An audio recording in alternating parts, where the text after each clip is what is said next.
If you could have a drink with anyone in the theater world, who would it be? I'm Anthony Caparelli, and I'm running through my list.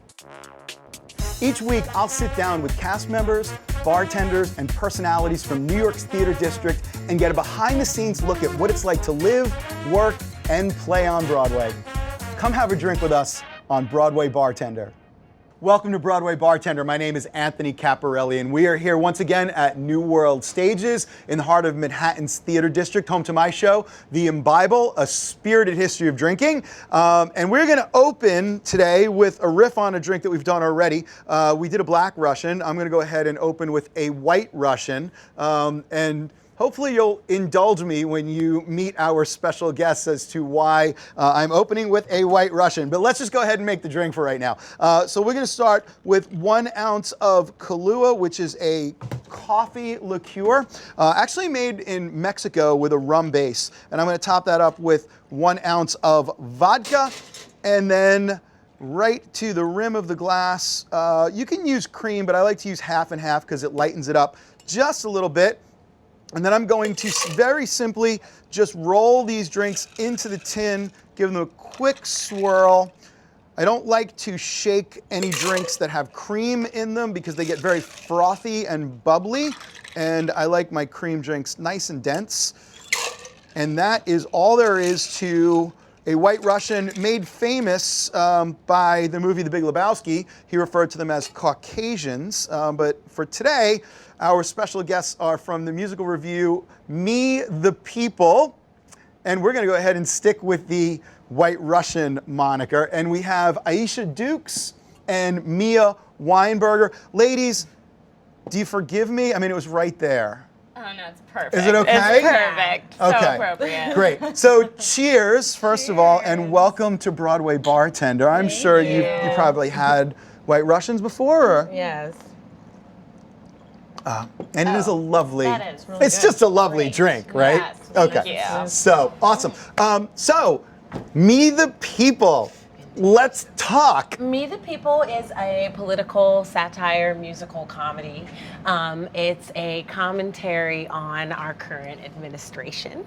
And we do it with both fictional and realistic characters. So bringing it to the stage at the Triad. At the Triad, and that's on the Upper West Side here in New York. It's a musical review, is that right? Yeah. Correct. So mostly songs? Yeah, mostly songs. We've got a number of different songs. We pack them all into an 85-minute show. Wow. And yeah, everyone from Hillary Clinton and Bill Clinton to the Obamas and Betsy DeVos and who else? Like everyone is in there. George Washington George makes Washington. an appearance. We go all the way back to George Washington. Really? Yeah. I would love to know Cover what it George all. Washington has to say about our reality show He's got presidents. some thoughts. I would think he does. Yeah. It's on the matter for sure. Okay, that's amazing.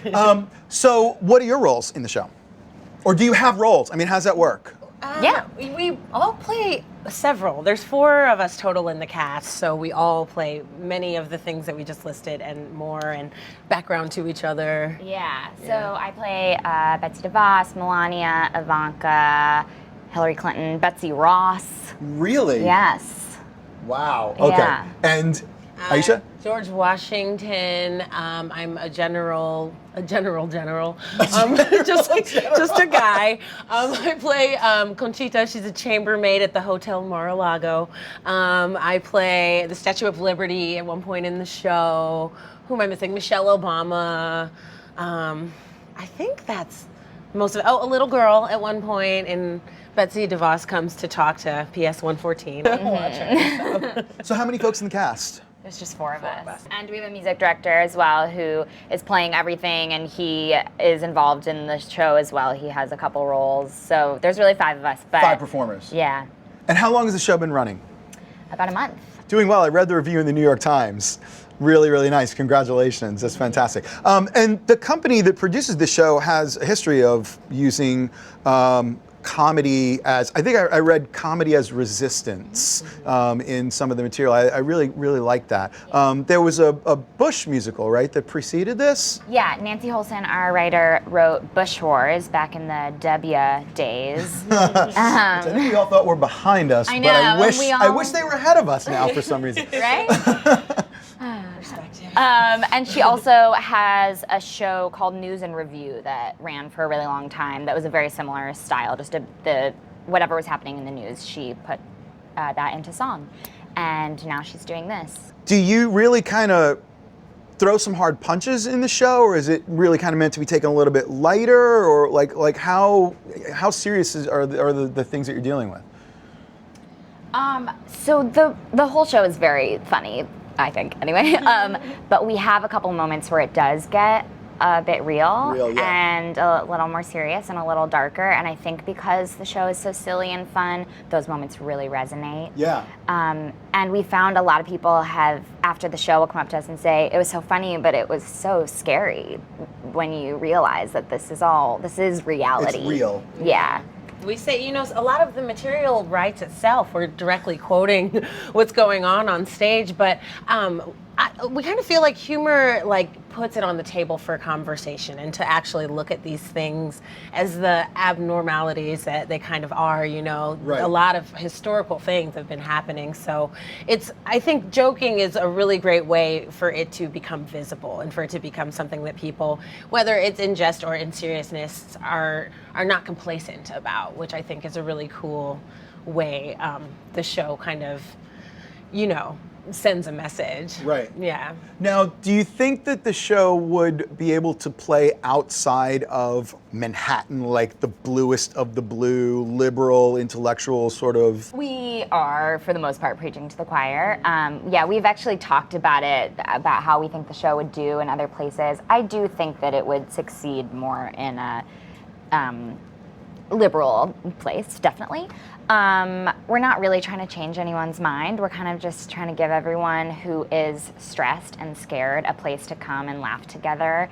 That being said, we had a Trump supporter come to the show once. The day after we opened, he came and held up a Trump 2020 flag during our bows. And he was very respectful and just wanted to speak his piece, and that's okay too. Tell me about some of the songs and some of the bits that are in the show.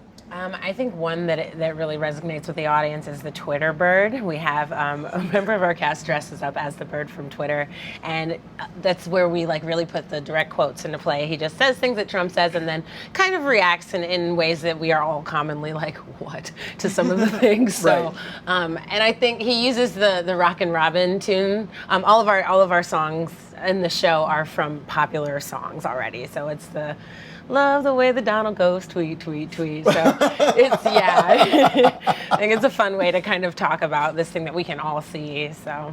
And that one is great. It makes it really easy for us to keep the show current because since he's literally just reading Donald Trump's tweets, they change very rapidly, as we all know. Yes. So every week, Richard, who plays the Twitter bird, gets new tweets to read to the audience. You update the show every week. Yep. The news keeps it current. Yeah. Has it gotten just more and more surreal? I mean, you must be extremely plugged in just to play the roles to every single little thing that's going on. Yeah. I mean, when I play Ivanka, I have some opportunity to ad-lib a bit because I'm interacting with the audience. And so if something big happens with Ivanka in the news, my mind immediately goes to how can I throw this in to the show tonight. So I'm pretty in tune with her at the moment. How long have you both been involved with the show? We both started in, what was it, end of May when we early started? May, I think. Yeah. We were cast from audition. So since it opened? Yes, but So- there was a reading before that you weren't involved with it, yeah. So the show's been in existence a little longer than we've been with it, but. Yeah, but we were both big part of the developmental process of it because it was the four of us in the cast. We really were given a lot of creative freedom to put ourselves into the show, and we've watched this thing change so much since we first started in May. So it's been really special to create these characters. How much of a script do you actually have to work off of in terms of like actual lines that must be delivered every night? We have like a full, like, there's like a, libretto of the songs, and there's like lines that they give us to kind of transition the numbers. Right. So there's stuff that's written, but a lot of it changes so fast that, it's in there crossed out, or that, we don't even really go to the scripts. We just like memorize what they send us and add it to the show. So even from previews, like when Playbill came and looked, like, to now, the show has numbers that are gone or that are like completely different. So Like actual musical numbers will go in and out of the show. yeah. So when we started rehearsal, Comey had not yet been fired. And then he was fired. And 2 days later, he had his own number in the show. Oh my. And then days later, it was cut because he was no longer super relevant. Right. So like that's how fast this process is moving. So you could literally just go see the show once a week and like a daily show kind of consumable entertainment. Have some new bits every time. What's the schedule, the performance schedule? How many days a week are you playing? It's usually Thursday through Sunday. We are sharing the space with another show, so It's been like a little bit different, but everything's on the Me the People musical.com. The website has the schedule, but it's near to Thursday through Sunday. Tell me a little bit about your background. How did you both get started in the business, and what brought you to this particular piece as something that you decided you wanted to focus on? Well, I studied musical theater in school and have been doing that since I came to New York several years ago, and I'm also very interested in comedy and in politics. So this was kind of the perfect combination of everything that I'm passionate about, especially right at this moment. I'm thrilled to be doing this. What was your first job when you got here? My first job was a little show called The Berenstain Bears Live. That's real. Really? That's a real thing. And it's great. It's fantastic. But I recently toured with Elf, the musical, and with Bring It On, the musical. So I've spent the last couple of years touring. Wow. And Aisha, how about you? I have been doing theater since I was very young. Started when I was in like elementary school, went to school for it. Moved to New York in 2012, started doing work here. The first show that I did was actually an off-Broadway show called Honestly Abe that had been running for a little while before I got to the city. So it was a really cool production. And from there I did a bunch of different projects, film as well.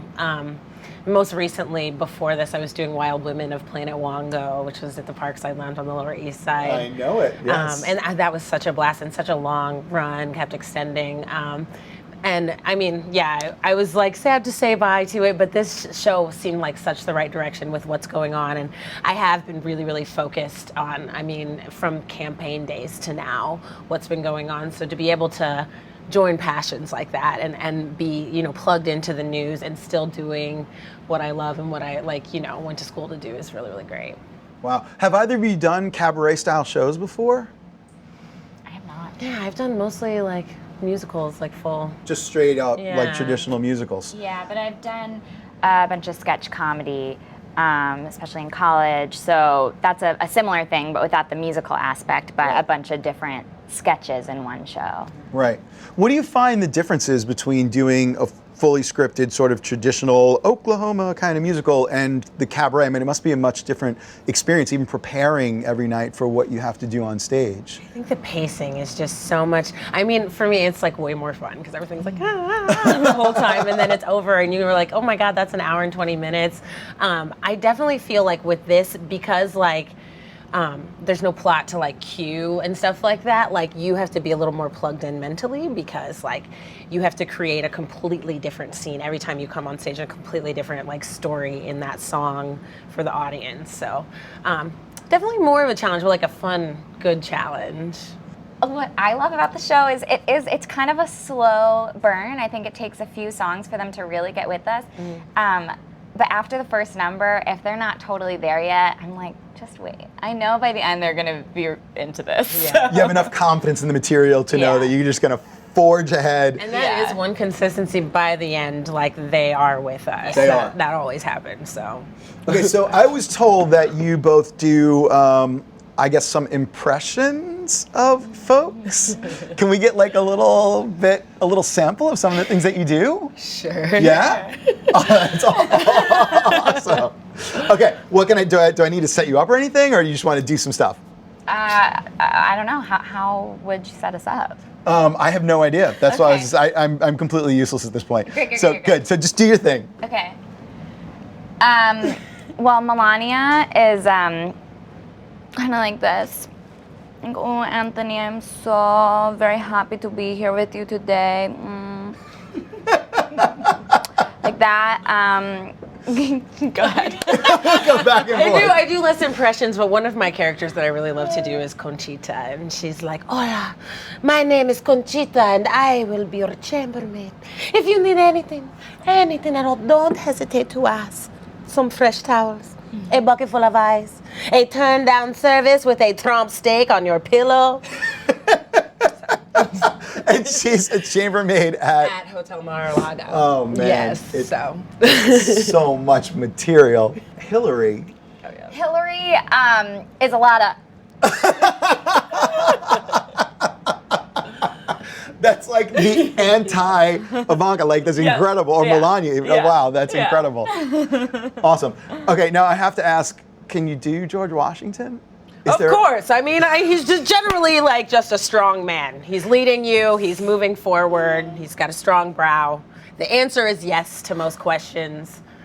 The's not many videos of him, so I did do some reading. Different kind of research for What he is, like, staring down the He was bill. like the first president. He's got to be like a strong presence. So he's got a lot of like posing and like he's leading you. Yeah. So. I love it. So what's the projected run of the show? You just going to keep going as long as people buying tickets? You have a... We are scheduled until, what is it? September 3rd. September. And we're gonna see in the next couple weeks if we're gonna extend beyond that. Okay, great. I love it. Me, the people at the Triad Theater right here in Manhattan. All right, so now our tradition at Broadway Bartender is that I need to have one of you make a drink. Which one of you would like to make the drink? We're both equally inexperienced at bartending, so. Okay, great. So I'm gonna just go ahead and pick you so that I can sit right there. Great. Perfect. So this is a drink that I actually created before the election when we all thought that this was just a big running joke. And some folks had asked me to make some campaign-themed drinks. So I call this drink the Trumple Maker. And it's really, really simple. So lack of experience, not a problem. So the first thing that we're going to do is we have some shot glasses right there. And you can just set those up and fill those with tequila, which is going to be in the speed rail on your right. So if you just take your right hand, right down there. Fill them right up. Great. Bartended. Yeah. You sure you've never done this before? It's really good. It's really good. Thanks, guys. I could never have done that. Okay, so you're going to set yours there, and mine here, and then yours there. And so now we have some cherry Kool-Aid. So I'd like for you to fill these 3 glasses with some ice first, which is there should be an ice scoop on your left, and then just fill those with ice. Fabulous. And then fill them up with cherry Kool-Aid.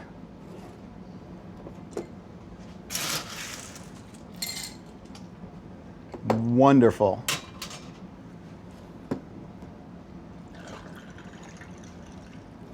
Great. I'll put this here, and you can have this here.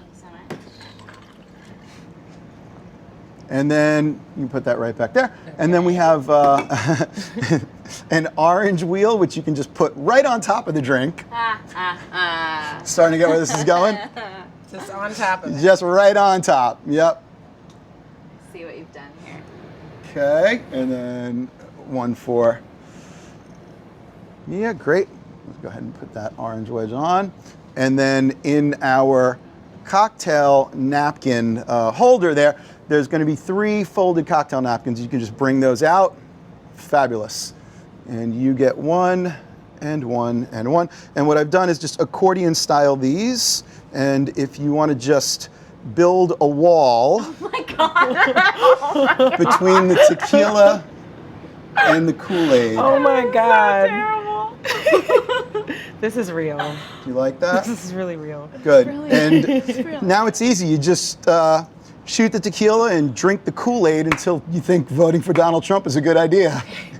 We're gonna need some more tequila. Wow. So we don't need to drink it, but we can just sip it and then, God help us, drink the cherry Kool-Aid, folks, Oh my goodness. as a little chaser. So that is my Wow. Trumpo maker. That Aisha Dukes and Mia Weinberger of Me the People. Website for the show? is methepeoplemusical.com. methepeoplemusical.com. Personal websites, other projects you want to tell folks about? MiaWeinberger.com. Great. Yeah. Find me on SoundCloud, Aisha Dukes. Ooh, I love it. Fantastic. Well, ladies, thank you so much. Folks, thanks for tuning in to another episode of Broadway Bartender. Check us out, BroadwayBartender.com. I'm just going to rebuild my anyone else want to pay for this? By the way, that's the other thing. You got to get someone else to pay for this. Right. That's the whole key. Right. So, yeah, BroadwayBartender.com. Recipes, links. We'll have your information up there. Join us next week. Drink well, drink responsibly, drink with hope. Yes. Cheers, ladies. Thank you so Thank much. you. Cheers. Thank you. Very nice. So fun. Thank you so much. Very nice. Aw, thank you. guys are Thank great. you. That's really fun. These are hilarious. Right on. Just build a Yeah, wall. come check it out. Build the wall. Please do. I'm going to take some Yeah. behind the bar there. Oh, okay. Please.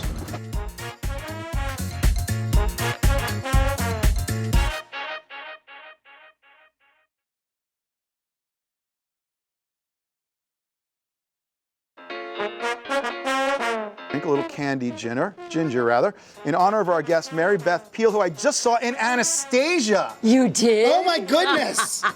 So, for you, ma'am, cheers, and let me know what you think So of the excited to Moscow drink this. thoroughbred here. You use a straw, don't you? You can use whatever you like. Oh my God. Like? Good? That is Refreshing? seriously good. Crisp? I'm gonna. Please, go for it. Get that candied ginger in there too. Really, really nice. So I think it's so interesting that. This is really good. Yeah, good? Okay, great. I can never tell because I'm I always, do have a show tonight, you know. Yeah, I know, so do I.